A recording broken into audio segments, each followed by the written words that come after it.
চালো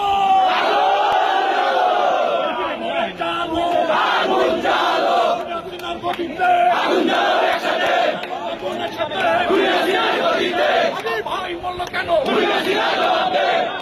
গুলি কেন পুলিশ দিয়ে আন্দোলন বন্ধ করা যাবে না গুলি করে আন্দোলন বন্ধ করা যাবে না বন্ধ করা যাবে না বন্ধ করা যাবে না